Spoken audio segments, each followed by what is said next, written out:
주님 내 곁에 계셔 자비로 날 감싸주시네. 주님 앞에 이 몸을 맡길 때 힘주시네. 위로함 주네.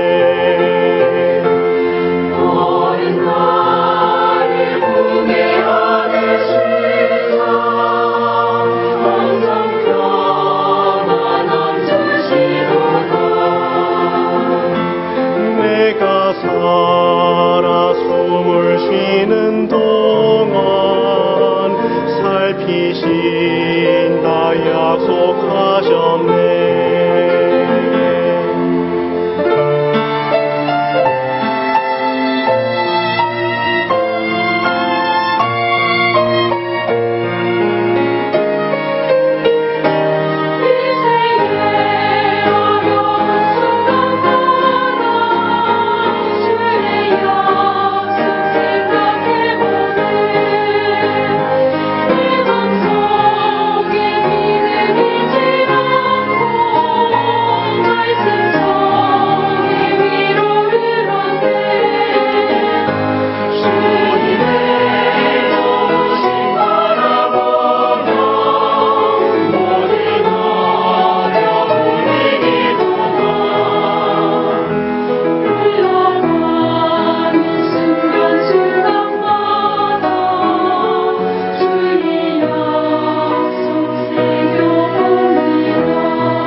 감사합니다. 우리 성경 보시겠습니다. 사도행전 9장을 보겠습니다.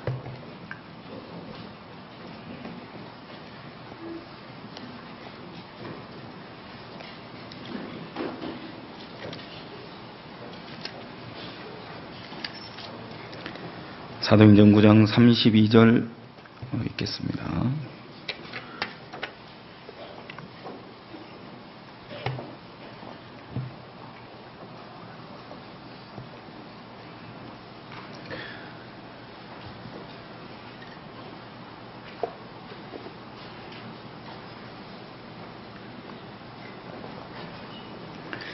때에 베드로가 사방으로 두루 행하다가 룻다에 사는 성도들에게도 내려갔더니 거기서 애니아라 하는 사람을 만나매 그가 중풍병으로 상위에 누운 지 8년이라.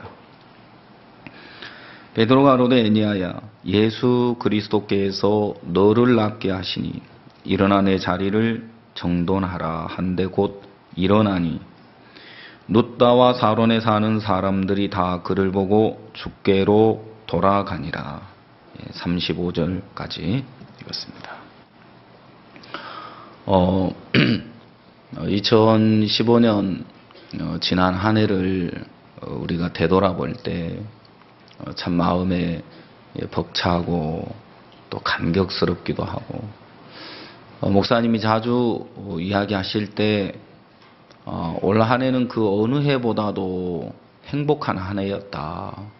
그렇게 간증하셨는데 정말 그렇다는 마음이 들어요.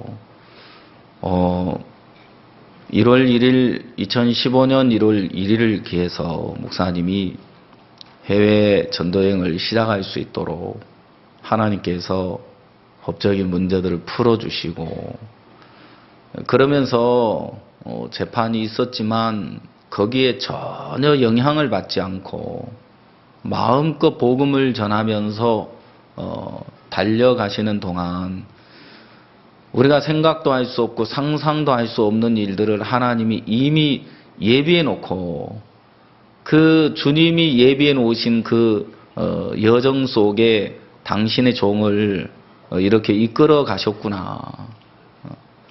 그래서 3월 달에 베냉에서 또 이렇게 대통령이 구원을 받고 또 그 아들도 구원을 받아서 IYF 사람이 되고 그래서 3만 평의 땅을 이렇게 주시고 지금 이제 그곳에 우리 센터가 지어지고 있는데요. 아마도 이제 2월 27일 날 대통령 선거가 있다는데 그 전에 개관식을 아마 할 것 같습니다. 그래서 하나님께서 또 목사님이 이렇게 훈장도 받으셨잖아요. 그죠? 참 우리의 마음에 기쁨이 됐습니다. 또 스와질랜드의 청소년부 장관이 2014년 월드캠프에 참석해서 구원을 받고 또 심장병이 났고 그러면서 이분이 목사님을 초청하게 되면서 스와질랜드의 복음의 문이 열리게 되고 그 스와질랜드의 복음의 문이 열리게 되면서 자연스럽게 바로 옆에 있는 레소토라는 나라에 그리고 남아프리카 공화국에 이제 드디어 남부아프리카의 복음의 문이 열려서 또 바로 선교사가 파송이 돼서 교회가 세워지는 일들을 생각해 보면 너무 감사한 거예요. 사실 월드캠프를 통해서 이렇게 장관님들이 한 분 한 분 구원을 받으면서 정부의 지원도 받고 합니다마는 하나님은 꼭 그렇게만 일하시지는 않더라고요. 우리가 사람을 기대하거나 또 사람에게 기대를 두다 보면 이 사람에게 매이잖아요. 근데 하나님은 그런 형편에 매이지 않게 하시려고 상관없이 일을 하시는 걸 보는 거예요. 그 레소토의 장관이 이제 청소년부 장관이 구원을 받았는데 그곳에 선교사님이 들어가고 또 목사님이 이제 캠프가 결정이 돼서 들어가는데 청소년부 장관이나 그 교육부 장관 이제 이번에 들어오시면 안 된다. 우리가 목사님 한국에 가보니까 참 그 크신 분인데 우리는 지금 그분 맞을 준비가 전혀 안 돼 있다. 그러면서 이제 이번에는 목사님이 안 오셨으면 좋겠다. 근데 사실 우리는 다 결정이 돼가지고 이제 목사님이 한국에서 출발을 하셔야 되는데 전화 연락이 온 거예요. 스와질랜드를 거쳐서 레소토를 가셔야 되는데 목사님이 차 안에서 괜찮아. 사람들 없으면 그냥 길가에 가서 사람들 모아놓고 복음 전하면 되지. 사도행전에 보니까 항상 시작은 어려움이 있지만 나중은 큰 기쁨을 더하시더라. 그러면서 이제 출발을 하셨는데 정말 놀라운 일이 일어난 게 아프리카에서는 정말 있을 수 없는 일이에요. 3일 사이에 그 선교사님 그 선교사 비자가 나오고 그 다음에 IOIF 등록을 하게 되고 그리고 교회 NGO 그게 이제 등록이 되어지면서 3일 만에 그 모든 수속이 다 끝나버렸어요. 이거는 뭐 그 청소년부 장관이 도와준 것도 아니고 누가 도와준 것도 아니고 하나님이 그것에 모든 걸 이미 준비해 놓으셨어요. 그래서 정말 레소토에 바로 이렇게 교회가 세워져서 또 힘있게 복음이 전해지고요. 그리고 목사님이 가셔가지고 남아프리카 공화국 이제 청소년 위원회 위원장을 만나면서 이제 올해 드디어 남아프리카 공화국에 처음 이제 월드 캠프가 이제 치러지게 되는 거예요. 그것뿐만 아니죠. 목사님이 대구에서 양식이 없어서 주림배를 움켜쥐고 하나님께 기도할 때 하나님 저 남태평양에 많은 섬들이 있는데 그 섬나라에는 누가 가서 복음을 전합니까? 우리가 그곳에 가 복음을 전하게 해주십시오. 그 기도를 하신 때가 대구에서 양식이 없어서 굶주린 배를 움켜쥐고 하나님께 기도하던 기도 내용이었다는 거죠.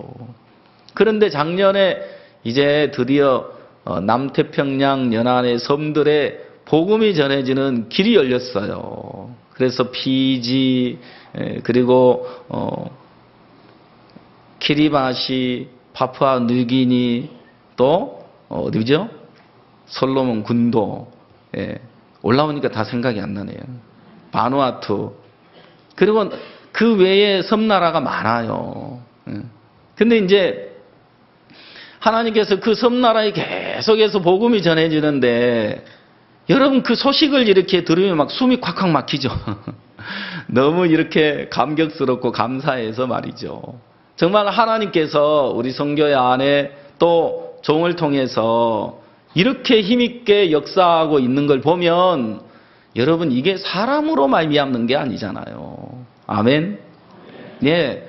여러분 하나님을 빼면 이건 이야기가 안 되는 거예요. 야, 이건 정말 하나님이 도우셨다. 하나님이 길을 여셨다. 하나님이 인도해 주셨다. 예? 그러면서 우리는 작년 안에 하나님께서 우리 선교회 안에 종을 통해서 실로 놀라운 일들을 행하시는 것을 보면서 우리는 너무너무 소망스럽고 기뻤습니다. 그러면서 더 이제 마음에 힘이 나는 것은 2016년이 이제 기대가 되잖아요. 그렇죠? 그래서 2016년에 해가 밝았는데 새해가 이제 찾아왔는데 야, 올해는 하나님이 무슨 일을 행하실까? 예? 하나님이 어떤 정말 꿈도 꿀 수 없는 일들을 준비해 놓고 기다리실까? 어제 이제 저희들이 그 강릉에서 수양일을 마치고 내려오는데 며칠 전에 어떤 목사님이 토요일 날은 7시간 걸린다더라 그러는 거예요. 돌아오는데 그래서 이제 금요일 날 영상교제를 해야 되는데 전화가 왔어요. 저녁 그러니까 오후 4시에서 5시 사이에 녹화를 해야 된대요. 근데 제가 보니까 오전 B시간 말씀이고 식사하고 내려오면 그 시간대에 도저히 못 들어올 것 같더라고요. 근데 이제 어제 오전에 이렇게 도로 상황을 이렇게 살펴보니까 뭐 4시간 걸린다고 나오는데 실제 저희들이 2시쯤 출발을 했는데 7시 반 넘어서 도착을 했어요. 그래 이제 오면서 시간이 늦었는데 목사님이 페이스타임이 왔어요. 첫날 저녁에는 그 수양의 첫날 이제 둘째 날 아침에는 박 목사님 이현목 목사님에게 전화를 했는데 페이스타임을 했어요. 근데 이현목 목사님은 한 번도 페이스타임을 안 해봐가지고 귀에다 대고 여보세요 하고 있는 얼굴 좀 비춰봐. 그래가지고 이제 얼굴 보고 이렇게 통화를 하셨다 그러는데 차에 타고 오는데 목사님이 콜롬비아에서 전화를 하셨어요. 근데 이제 이 차 안이 시끄럽고 이제 그 전파 상태가 안 좋아가지고 자꾸 끊기고 목사님은 이렇게 이야기를 뭔가 우리에게 이야기해 주시려고 하는데 우리가 못 알아듣겠어요. 그래서 목사님 차 안이어가지고 이제 상태가 안 좋아서 그런데 나중에 통화를 해야 될 것 같습니다. 그래가지고 이제 전화를 끊었는데 그 이제 내용 속에 어이 잠비아에서 말이야 뭐 이렇게 쭉 이야기를 하시는데 잘은 모르겠는데 기쁜 일 같아요. 그 이제 잠비아 정부에서도 땅을 주겠다 그랬는데 막 그 일들이 이렇게 진행이 되고 있는 것 같아요. 여러분 저는 좀 사람이 이렇게 진취적이지는 못해요. 근데 이런 이야기를 들으면 막 그 현장에 달려가고 싶은 마음이 일어나요. 그래서 정말 이렇게 몸은 함께 갈 수 없지만 마음이 목사님과 함께 가면 올 한 해 여러분 한 20, 30개국은 가게 될 거예요. 그렇죠? 야, 돈 안 들이고 이렇게 갈 수 있다면 너무 좋은 것 같아요. 그래 이제 저는 이제 생각하기를 오늘 이명구 장로님이 대만에 마인드 강연을 다녀오셨는데 복음을 전했대요. 그 산속의 원주민들에게 가서 복음을 전했는데 이분들이 95% 이상이 기독교인이어가지고 가서 그냥 복음을 전하면 그대로 받아들이는데요. 그러면서 너무나 복음 전하고 막 충만해가지고 오셨는데 하여튼 입이 안 다물어지시는 것 같아요. 그래서 이제 제가 그 얘기 들으니까 우리 형제자매들도 거기 원주민들에게 복음 전하러 가면 좋겠더라고요. 그래서 2016년은 강남교회 형제자매라면 누구든지 한 나라 이상 이렇게 전도여행을 다녀오면 너무 좋겠다. 좋죠? 아멘 되십니까? 다 아멘 하셨습니다. 예. 그래서 얼마 전에 우리 자매님들이 피지를 다녀온대요. 피지. 예. 피지 전도여행을 다녀온대. 아니 부인 자매님들이 전도여행을 가가지고 어떻게 하려고 그러지 했는데 가가지고 정말 너무너무 이렇게 은혜를 입고 왔는 거예요. 복음 때문에 대접을 받고 또 이렇게 섬김을 받고 사랑을 받고 그곳에 가서 복음 전하니까 그분들이 너무너무 좋아하더라는 거죠. 여러분 우리가 인생을 살면서 우리가 사는 삶이 무엇을 위해 사는 게 가장 가치 있는 삶일까? 여러분 복음을 위해 사는 것보다 더 가치 있는 삶은 없잖아요. 목사님이 2016년 신년 말씀을 우리에게 약속을 주셨는데 저희들이 이제 그날 오전 9시 30분에 사역자 모임을 갖고 있는데 목사님이 또 이제 페이스타임이 왔어요. 그래서 사역자들 다 한 곳에 모여가지고 이렇게 이제 휴대폰으로 이렇게 사진을 보면서 얼굴을 보면서 이렇게 목사님 말씀을 들었는데 목사님 무슨 얘기를 하시느냐면 우리가 신년사 그 약속 말씀을 들으면서 손을순 모친에 대한 이야기를 들었잖아요. 그 모친이 만약 그때 내 이야기를 듣고 가서 복음을 전하지 않았다면 어떻게 됐겠느냐. 응? 내 이야기를 듣고 가서 복음을 전하면서 이 모친은 한평생 복음을 전하는 삶을 살 수 있었다.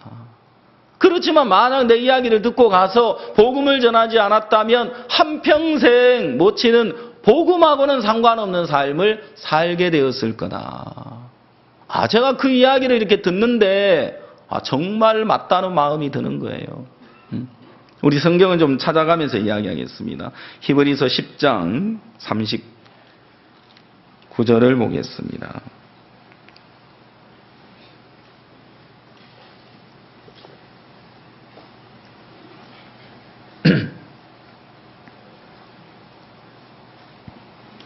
(37절부터) 제가 읽어보겠습니다.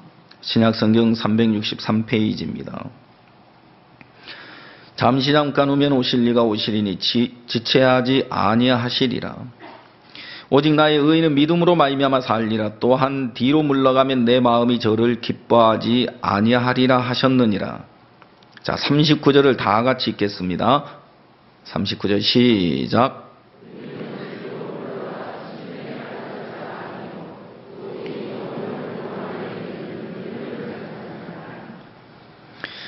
우리는 뒤로 물러가 침륜에 빠질 자가 아니요 오직 영혼을 구원함에 이르는 믿음을 가진 자니라. 여러분, 성경은 이제 우리가 믿음을 가졌다고 말합니다. 여러분, 지금까지 우리 이 말씀 안 믿었죠, 그죠? 예, 믿음을 가졌다는 걸 전혀 믿지 않았어요.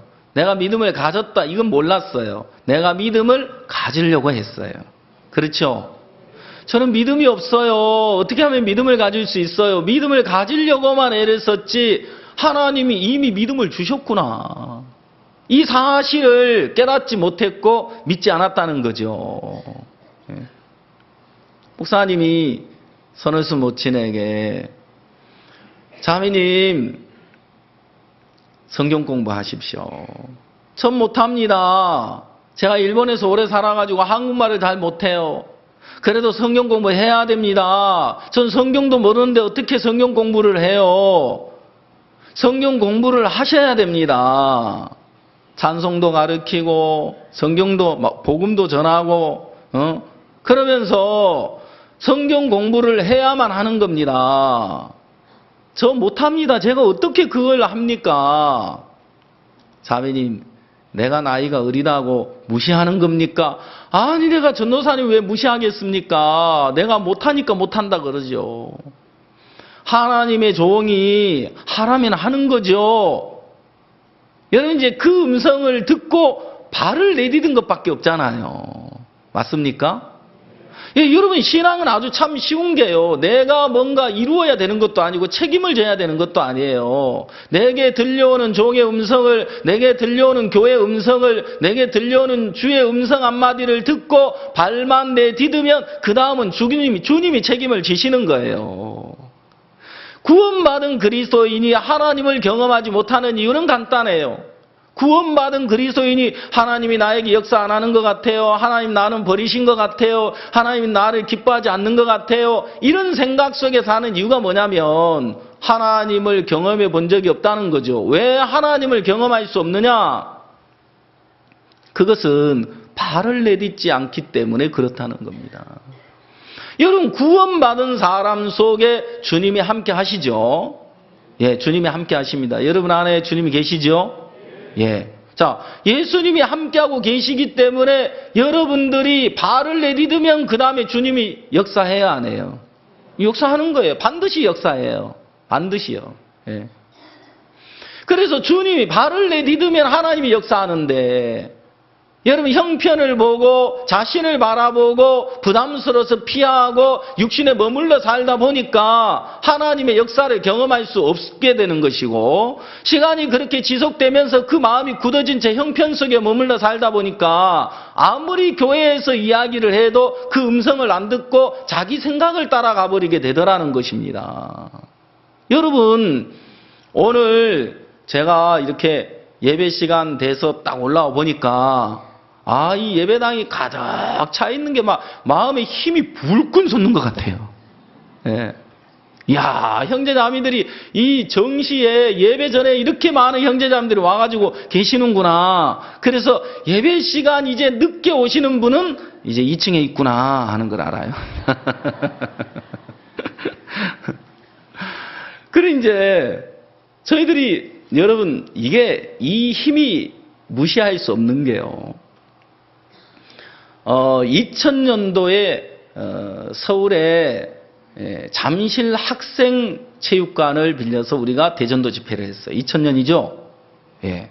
그 2000년도에 처음, 그러니까 그 전까지 서울에서 대전도 집회를 하면 뭐 1000석 뭐 이 정도 이렇게 작은 규모의 강당을 빌려서 했는데 처음으로 거기가 8000석인가, 예, 7000석인가 돼요. 8000석 정도 되는 그 실내 체육관을 빌려가지고 이제 대전도 집회를 했단 말입니다. 전국에서 형제자매들이 이곳에 와서 기거하면서 또 전도도 하고 전국 사역자들이 왔고 전국의 형제자매들이 그 집회를 계속 이렇게 올라오는데 첫날 저녁에 제가 그때 총무였는데 사람들이 출구를 통해서 계속 들어오는데 여기에서부터 쭉 사람들이 채워져 가는 데 있잖아요. 사람이 끊이지 않고 들어오는데 정말 소름이 돋는 것 같더라고요. 예? 쫙 채워져서 무대가 여기 설치되어 있는데 여기까지 사람들이 찼으니까요. 그렇게 많은 사람들이 딱 자리를 잡고 형제자매들이 채워지니까 여러분 거기서는 막 힘이 느껴지잖아요. 그래 안 그래요? 예. 그리고 작년 재작년이죠. 체조 경기장에서 부활절 연합 예배를 드렸잖아요.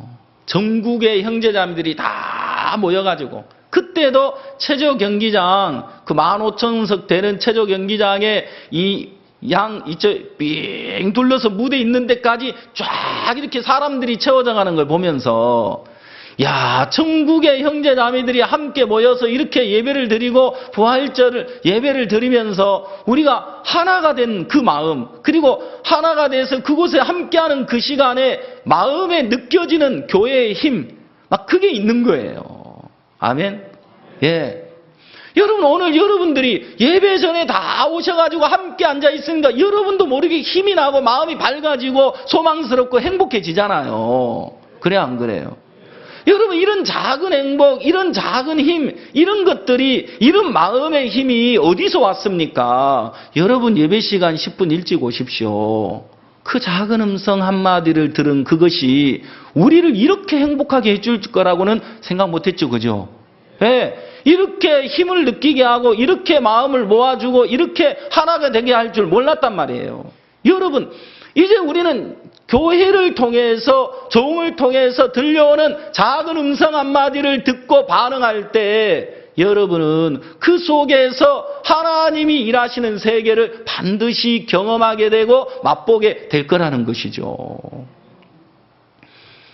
선월수 모친은 한 번은 목사님이 세 사람의 여인을 이야기하는데 똑같은 사람이더라고요.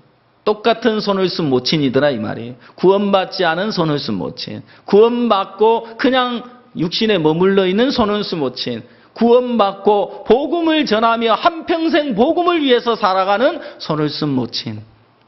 네, 누구로 살아갈 거라는 거죠. 네. 이 모친이 거기서 복음을 전하면서 모친을 통해서 한 사람 한 사람 구원을 받고 그래서 또 박희진 목사님이 구원받아 하나님의 종이 돼 있고 그죠. 그 곤빈이라는 그 동네에서 전도자가 많이 일어났어요. 그리고 목사님이 그 압곡동에 계시면서 복음을 전하면서 그 감자 하나 이렇게 건네준 부친 있죠. 예? 그 감자 하나 건네준 그 부친의 아들이 누구냐면 백승동 목사님이에요. 그래서 이제 그렇게 그 압곡동에서 전도자가 일어나고 제가 이제 거창에 있을 때 손을쓴 모친이 거기에 이제 압곡동에 교회가 없어가지고 그쪽에 있는 모친들이 다 거창교회를 나오고 있었어요.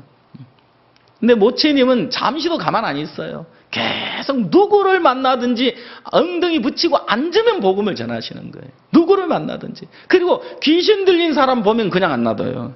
예. 딱 잡아가지고 차고 앉아서 하루고 이틀이고 그냥 같이 먹고 자면서 복음을 전하는 거예요. 그러니까 귀신이 안 떠날 수가 없어요. 그러면서 이제 제가 거기 있을 때 압곡동에 다시 이제 교회를 세웠어요. 그래서 전도자를 파송하고 그러면서 압곡동에 그 곤빈 그 근방에 있는 분들을 다시 모여서 압곡동에서 교회가 세워지고 교회가 시작이 됐는데 여러분 제가 마음에 참 소망스러운 게 그래 손을쓴 모친이 목사님의 이야기를 듣고 발을 내딛게 되면서 복음을 전하게 된 그것이 평생 복음을 전하며 사는 그 삶이 되었던 것처럼, 야, 2016년 첫 주간인데 오늘 우리가 이 음성을 듣고 복음을 전하게 된다면 이것이 나로 하여금 일평생 복음을 전하는 삶으로 이끌어 가시겠구나. 예. 여러분 일평생 복음을 위해 살고 싶습니까? 여러분 육신에 젖어서 살고 싶습니까? 여러분 그러려면 오늘 이 음성을 듣고 첫 발을 내디는 사람은 반드시 여러분 일평생 복음을 전하는 삶이 될 수밖에 없을 거라는 거죠. 이제 하나님 우리에게 믿음을 주셨다고 했는데 우리는 영혼을 구원함에 이르는 믿음을 가진 자니라. 그럼 믿음을 가졌다면 내가 형편에 매일 게 없잖아요. 내 자신에게 매일 게 없고 내 자신을 바라볼 이유가 없잖아요. 근데 지금까지 우리는 믿음이 없는 줄 알았어요. 나는 믿음이 없어. 난 연약해. 난 부족해. 난 안 돼. 내가 복음을 전한다고 어떻게 구원을 받겠어? 어떻게 하나님이 역사하겠어? 제가요 85년 5월 10일 날 구원을 받았어요. 저희들 이제 교회는 서울제일교회 복음을 듣기 위해서 가서 주일 예배 본 게 딱 처음이에요. 그리고 대구에 있는 부대에 가서 근무를 하게 됐어요. 몇 주 지나니까 저에게 찾아온 분이 있었어요. 제가 공군인데요. 조종사는 아닙니다. 35개월 식당에서 근무하다 나왔어요. 중사 한 분이 자전거를 타고 딱 제 근무처에 왔어요. 그분이 누구냐면 김범석 선교사님이었어요. 그러면서 저에게 박 목사님 말씀 테이프 한 세트를 딱 건네주는 거예요. 저는 그때 녹음기도 없어가지고 그 테이프 받으면서 녹음기를 샀어요. 그리고 그때부터 이제 목사님 말씀 테이프를 듣게 됐는데 제가 이제 그 테이프를 딱 받아놓고 이제 식당에 배식을 하러 딱 들어갔는데 하사관 한 사람이 이렇게 밥을 타면서 저에게 물었어요. 아까 받은 그 테이프가 기쁜 소식 선교회 박옥수 목사님 테이프 아니에요? 하고 묻는 거예요. 제가 깜짝 놀랐어요. 어떻게 아세요? 이분이 멀리서 식당에 밥을 먹으러 오면서 봤다는 거예요. 이 광경을. 근데 테이프 색깔을 멀리서 보니까 저거 우리 교회 테이프다. 그래가지고 제가 깜짝 놀라요. 그 교회 다니세요? 그러니까 저 그 교회 나가요. 그러는 거예요. 그 부대를 나오면 가까운 곳에 동대구 중앙교회가 그때 있었어요. 근데 이제 그 교회는 저는 한 번도 아직 안 간 상태예요. 근데 그 교회를 나가고 있다 그러니까 마음이 열리고 이제 막 이렇게 끌리잖아요. 이름이 누군가 이제 봐놨어요. 이름이 누구냐면 아르헨티나가 있는 김도현 선교사님입니다. 그때 서울에 있는 수도공고 다니다가 구원을 받고 활동을 하다가 졸업함과 동시에 교회를 떠나서 이제 하사관 지원을 해서 군대로 도망을 간 거예요. 그래가지고 교회를 떠나 있는데 그 김범석 목사님이 저에게 건네주는 테이프를 보면서 이제 저하고 만난 거죠. 제가 이제 그 김범석 목사님한테 이야기했더니 이런 분이 와가지고 이렇게 이야기하던데 누구다 그러면서 알더라고요.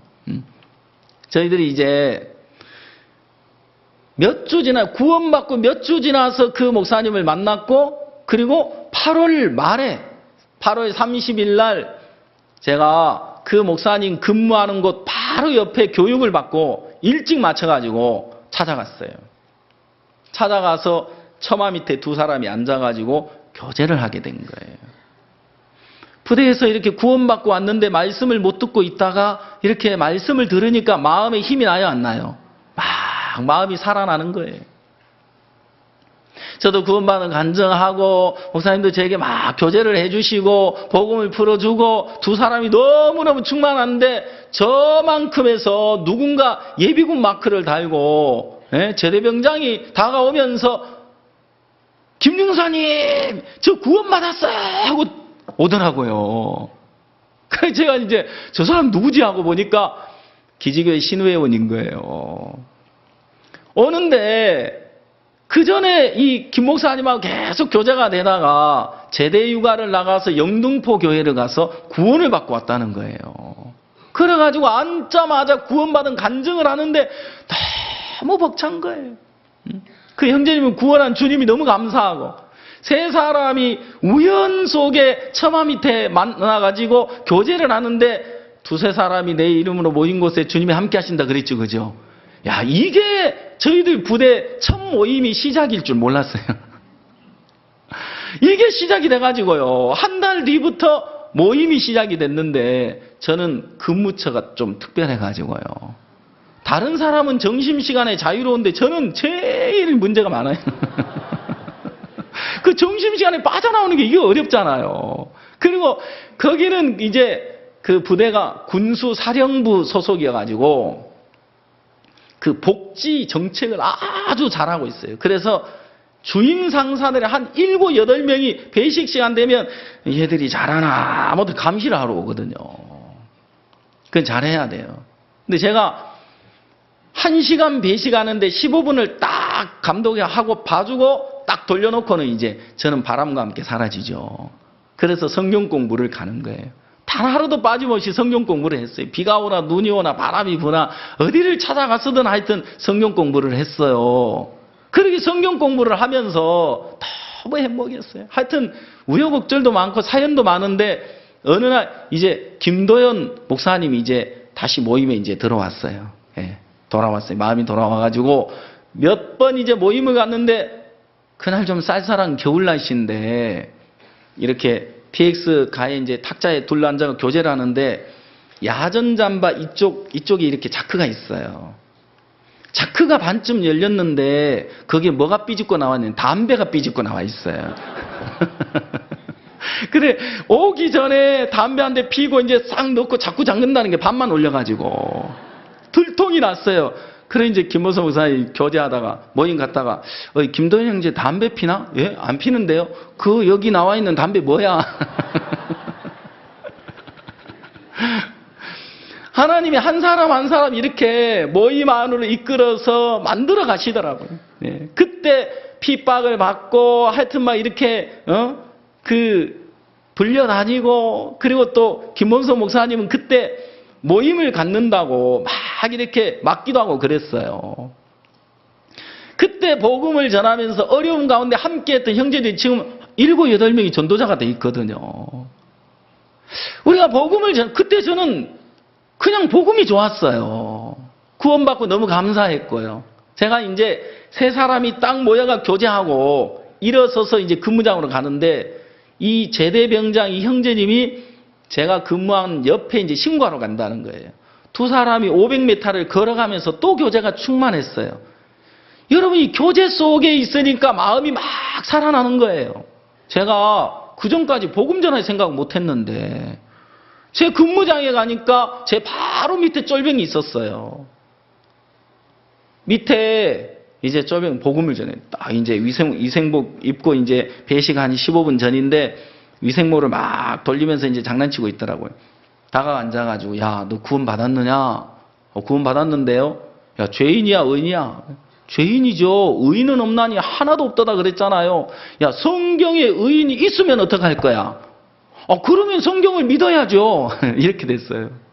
그래, 이제 배식 시간이 돼가지고, 이제 배식 하다가 이제 어느 정도 끈을 조용해가지고, 배식 때 둘이 이제 서가지고, 포켓 성경을 꺼내서 로마서 3장을 가지고 복음을 전했는데 이 친구가 구원을 받았어요. 그 친구는 누구냐면 한형수 목사거든요. 지금 진도에 가 있는. 저는 그때 복음을 처음으로 전해보는 거예요. 예. 복음 듣고 몇 개월 만에 처음 복음을 전하는데 나는 그때 복음에 대해서 많은 걸 몰랐다고 생각했는데 그 한형수 목사를 어느 날 만나가, 야, 그때 무슨 말씀을 듣고 구원을 받은 거야? 간증을 들어봤어요. 로마서 3장의 율법과 은혜에 대한 이야기를 쭉 하면서 복음을 들었다는 거죠. 내가 어디서 들었겠어요? 나에게 복음을 전해준 분을 통해서 들은 그 이야기 내가 한 것밖에 없잖아요. 근데 구원을 받는 거죠. 여러분, 이제 제가 복음을 전해서 한 사람이 구원을 받으면 그렇게 기쁘더라고요. 그래서 내부 안에서 마주보고 앉아가지고 밤마다 성경 보고 같이 기도하고 잠자고, 그리고 이제 저녁마다 또 모임이 있었어요. 저희들은요, 기지교회에서 저녁마다 모임이 있어가지고 6시 반 되면 거기 가서 11시 반까지 10명, 한 7, 8명이 둘러앉아가지고 찬송 부르고 기도하고 간증하고 성경 읽고 그러면서 너무너무 행복한 시간을 보냈거든요. 어느 날 또 시험 드니까 또 등 돌리래요. 여러분, 이제 제가 제2의 선을수 모친, 제3의 선을수 모친, 계속해서 우리 가운데 선을수 모친이 탄생을 하겠구나. 여러분 모두가 이제 제2의 선을수 모친이에요. 알겠습니까? 예. 그래서 이제 여러분의 생각을 버리고 지금 들려오는 이 음성을 한번 들어보십시오. 그리고 발을 내딛으면 하나님이 일을 하실 거라는 것이죠. 왜? 이미 우리는 믿음을 가진 자니까요. 사도행전 1장 8절에 오직 성령이 너희에게 임하시면 너희가 권능을 받고 예루살렘과 온 유대와 사마리아와 땅끝까지 이르러 내 증인이 되리라 하시니라. 자, 내 증인이 되리라 그랬어요. 여의도 순복음교회 바로 옆에 보면은 십자가 탑이 있죠. 이렇게 아치가 되어 있는 탑이 있잖아요. 그 밑에 가보면 사도행전 1장 8절 해가지고 내 증인이 되라 이렇게 써져 있어요. 여러분, 내 증인이 되라 하고 되리라는 달라요. 맞습니까? 예. 성경은 오직 성령이 너희에게 임하시면 그랬어요. 자, 여러분 거듭났어요. 성령이 임했어요. 여러분 증인이 맞아요, 안 맞아요? 예, 여러분 이미 증인이 됐어요. 내가 증인이 되려고 노력할 필요가 없어요. 증인이라는 것은요, 복음을 잘 전해서 증인이 아니에요. 구원을 받아서 성령을 받았다면 그 사람은 하나님의 제자요, 주님의 자녀요, 주님의 제자요, 주님의 증인이에요. 아멘. 그렇습니다. 어느 날 하나님이 모세를 부르셨습니다. 내가 너로 애굽의 바로 왕에게 보내서 내가 너로 바로에게 보내어 너로 이스라엘을 애굽에서 구원해 내리라. 모세가 그 이야기를 듣더니 하나님, 보낼 만한 사람을 보내소서. 여러분도 그 마음이 들어지죠, 그죠? 아이고, 내가 어떻게 세상에 그 바로에게서 그리고 애굽에서 이스라엘을 이끌어내요? 그건 말이 안 돼요. 보낼 만한 사람을 보내소서. 출애굽기 4장에 넘어가니까 모세가 또 하나님께 무슨 얘기를 하느냐면, 하나님, 저는 입이 뻣뻣하고 혀가 둔한 자입니다. 저는 말을 잘하지 못합니다. 하나님이 모세에게 나는 소경을, 그리고 벙어리를, 기머거리를 지은 자다 그랬어요. 그러니까 하나님이 그 입에 말씀을 주시면 된다는 거예요, 안 된다는 거예요? 되는 거예요. 자, 그런데도 모세는 계속해서 아닙니다. 저는 안 됩니다. 자, 누구 생각이죠? 하나님의 생각이 아닌 자기 생각 속에 모세가 딱 고립되어 있는 겁니다. 여러분들이 1시간 말씀을 듣지만 여러분의 생각을 가지고 예배당을 떠나가는 사람이 있을 겁니다. 왜? 자기 생각을 가지고 있기 때문에, 자기 생각을 믿고 있기 때문에 1시간 말씀을 들었어도 그 말씀이 여러분의 마음에 착상될 수 없고 여러분의 마음에 자리 잡을 수 없다는 것입니다. 여러분, 이제 제가 어떤 분하고 상담을 하다가 뭘 느낄 수 있었느냐면, 아, 그렇구나. 사람들은 스스로 그 어둠에서 벗어날 지혜도 없고 능력도 없는데 그 사실을 깨닫지 못하고 있구나.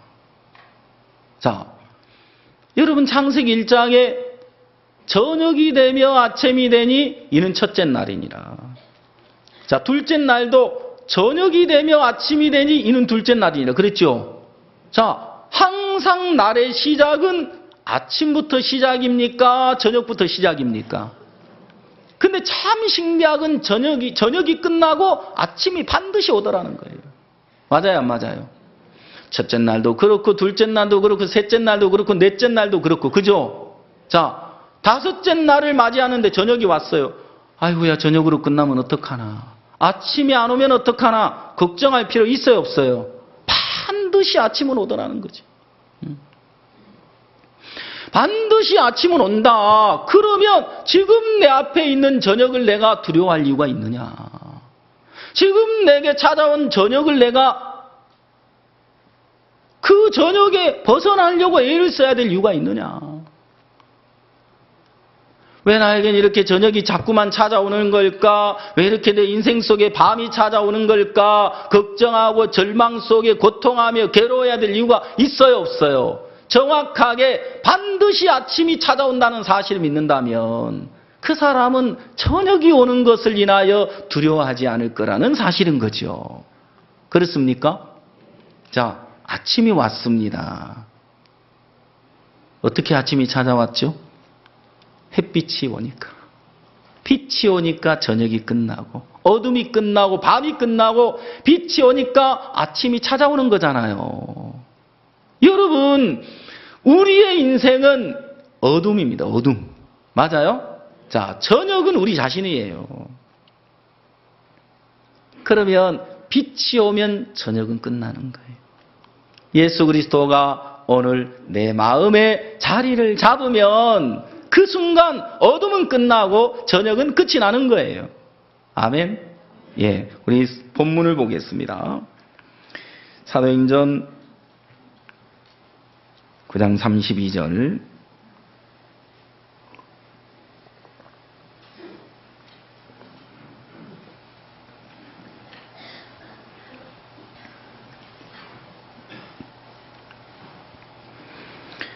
때에 베드로가 사방으로 두루 행하다가 룻다에 사는 성도들에게도 내려갔더니 거기서 애니아라 하는 사람을 만나며 그가 중풍병으로 상위에 누운 지 8년이라. 자, 우리 34절을 한번 다 같이 읽어보겠습니다. 시작.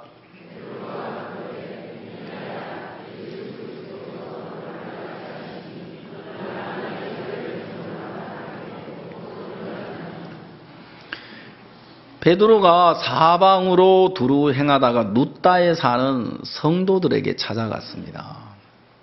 그곳에 가보니까 애니아라 하는 사람이 중풍병으로 상위에 누운 지 8년이라.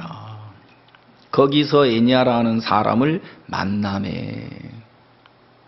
베드로가 만난 사람은 중풍병으로 상위에 누워있는 지 8년 된 사람이었습니다. 놀라운 것은요, 그 다음 절에 딱 들어가니까 8년 동안 중풍병으로 상위에 누워서 절망 속에 고통 속에 괴로워하며 슬픔에 젖어서 살아왔던 그가 중풍병에서 벗어나더라고요. 누구를 만나니까요? 베드로를 만나면서.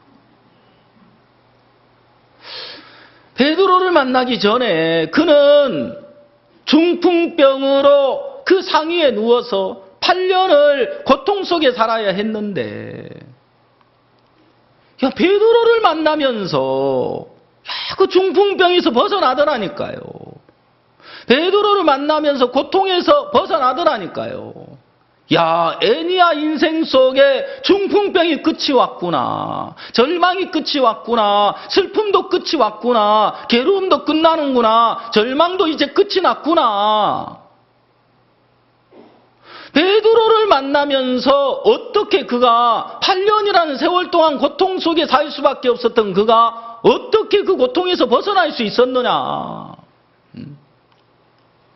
베드로는 애니아에게, 여기 애니아야, 예수 그리스도께서 너를 낫게 하시니 일어나 내 자리를 정돈하라 그러시더라. 누가 낫게 하셨어요? 자, 지금 중풍병으로 8년째 누워있는 그를 향하여 너 나았어? 그랬죠? 아멘? 나았어요.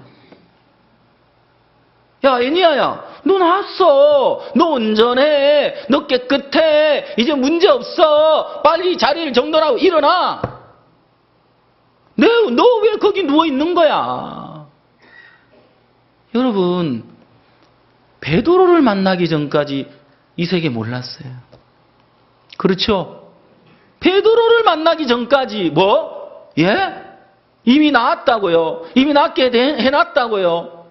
그러니까 일어나서 자리를 정돈하라고요. 말도 안 돼. 내가 지금 8년 동안 이 상에 누워서 중풍병으로 고통하고 있어요. 내가 뭐 고통 속에 있고 싶어서 있는 줄 아세요? 내가 절망 속에 빠져서 살고 싶은데 사는 거 아세요? 저도 여기서 벗어나고 싶었어요. 저도 여기서 정말 건강해지고 싶었단 말이에요. 안 돼요. 안 돼. 내가 해봤어요. 아니야, 그 말 듣는다고 당장 여기서 자리를 정돈하고 일어날 수 있단 말이에요. 말도 안 되는 소리 하지 마세요. 여러분, 애니야가 자기 생각을 믿는다면, 애니야가 여전히 자기 마음을 가지고 머물러 있다면, 그리고 베드로를 통하여 들려오는 그 음성을 거부했다면 그는 지금도 중풍병자로 누워있을 겁니다. 그렇겠죠? 여러분 보세요. 베드로가 일어나 내 자리를 정돈하라 하시더라. 여러분, 우리가 지금까지 애니야처럼 자리에 누워서 난 안 돼, 난 못해, 하나님 나를 통해 일 안 하실 거야, 내가 복음 전한다고 하나님 일하실 것 같아, 아이고 나 같은 사람이 복음 전한다고 구원 받겠어, 그러면서 여러분 그 형편 속에 육신의 생각에 젖어서 육으로 살아버렸잖아요. 주님이 지금 우리를 향하여 뭐라고 말씀하시요? 주님, 나는 중풍병자예요. 나는 안 돼요. 나는 병에 걸렸어요. 나는 믿음이 없어요. 난 연약해요. 난 부족해요. 저는 안 된다니까요. 그러는 우리를 향하여 아니야. 넌 믿음을 가졌어. 넌 이제 나았어. 넌 이제 온전해. 지금 자리 들고 정돈해. 일어나.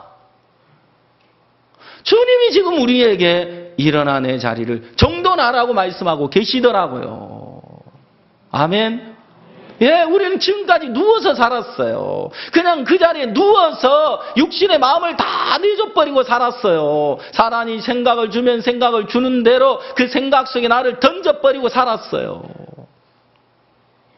주님이 그 자리 정돈하라 하더라고요. 일어나 내 자리를 정돈해라. 여러분, 애니야가 곧 일어나서 자리 다 정돈하고 딱 정리하고 벌떡 일어나서 건강해졌어요? 안 건강해졌어요? 건강해졌어요. 벌떡 일어났단 말이에요. 여러분, 이 애니야는 육체의 중풍병이지만 우리는 영적인 중풍병자가 돼서 살고 있잖아요. 주님이 오늘 우리에게 그렇게 말씀하시는 거예요. 예수 그리스도께서 너를 낫게 하시니 일어나 내 자리를 정돈하라. 일어나라. 주님이 지금 우리에게 이렇게 말씀하고 계신단 말이에요. 예수 그리스도께서 너를 낫게 하시니, 예수 그리스도께서 너를 온전케 하셨으니, 예수 그리스도께서 너를 깨끗게 하셨으니, 예수 그리스도께서 너를 복되게 하셨으니 이제 자리를 정돈하고 일어나면 돼요. 그리고 발을 내디디면 되는 거예요. 그래서 이제 나로서 연약한 나, 부족한 나, 형편없는 나라는 인간으로 사는 세계 이제 다 정리하세요. 알겠습니까? 예. 그리고 주님으로 살아가는 거예요. 주님은 이제 우리에게 믿음을 주셨어요. 야, 우리가 믿음을 가졌구나. 이제 내 안에 예수님이 함께 계시는구나. 목사님 언제 그러셨잖아요. 누가 제일 전도 잘하는 줄 아느냐? 예수님이 전도를 가장 잘하신다. 그러니까 그 예수님이 내 안에 계시니까 우리는 가장 전도 잘하는 사람이다. 아멘. 그래서 이제 세상에서 가장 전도 잘하는 사람이 여러분이에요. 예. 여러분, 기도 잘하는 예수님이 내 안에 계시니까 세상에서 가장 기도 잘하는 사람 누구예요? 나죠, 그죠? 예, 바로 여러분이. 복음을 위해서, 여러분 주를 위해서 살 수 있도록 이제 예수 그리스도가 우리 안에 들어오셔서 주님이 우리의 삶을 대신 살아주시는 거라 말입니다. 언젠가 대전도 집회를 이제 날짜를 이렇게 쭉 지역마다 잡는데 대구에 계신 한 지역장 목사님이 이번에 대구에는 집회를 못할 것 같습니다. 한 번도 그런 적이 없는데 대구에 대전도 집회 날짜를 못 잡는다는 거죠. 왜 그러냐니까 집회할 장소가 없다는 거예요. 집회할 장소를 알아봤는데 체육관이 딱 한 곳 있는데 그 전에는 했는데 담당자 바뀌어가지고 그 담당자가 교회를 다닌 사람인 거예요. 그러면 이단이라고 절대 안 된다 그러는 거죠. 거짓말 좀 보태가지고 골백 번은 찾아갔대요. 안 되는 거예요. 그래서 목사님 이번에는 집회를 못할 것 같습니다. 목사님이 그 얘기를 들으시고 자네가 하니까 안 되지 그러셨어요. 누가 하니까 안 된다고요? 자네가 하니까 안 되지. 그 다음 이야기가 아주 중요해요. 예수님이 해도 안 되겠어? 이제 그 얘기 하시면 우리는 할 말이 없잖아요. 자네 그거 예수님이 해도 안 되겠어? 아, 예수님이 하시면 되죠. 예수님이 해도 안 되겠어. 그러니까 이제 더 이상 다른 길이 없는 거예요. 해야 돼요, 안 해야 돼요? 이건 해야 되는 거예요. 예수님이면 되니까. 그래가지고 이 목사님이 당장 이제 모임 마치고 전화를 한 거예요. 담당하는 형제님에게 전화해가지고 우리 대전도 집회 대구에 하기로 결정했네 그러면서 하기로 결정했으니까 형제님 다시 거기 장소 한번 찾아가 봐요. 이제 이 형제님은 황당한 거예요. 아니 목사님이 뻔히 상황을 아시면서 저렇게 이야기하시지. 그래 또 이제 형편을 이야기를 하는 거죠. 그래 목사님이 그래 나도 그래서 안 된다 그랬어. 근데 목사님이 이렇게 이야기하더라. 네가 하니까 안 되지 예수님이 해도 안 돼 그러시는데 내가 할 말이 없었어. 형제님 예수님이 하시면 되죠. 예, 그건 그렇습니다. 빨리 가보세요. 떡더블하지만 예, 가야죠. 근데 항상 역사는 그때 나타나요.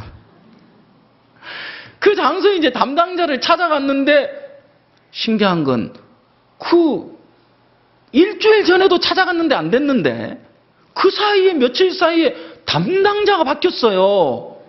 담당자가 바뀌어가지고 어디서 오셨습니까? 예 성경 세미나요? 왜 하시면 되죠? 언제 하시는데요? 연할자에 그 날짜 비었네요. 사인 딱 하고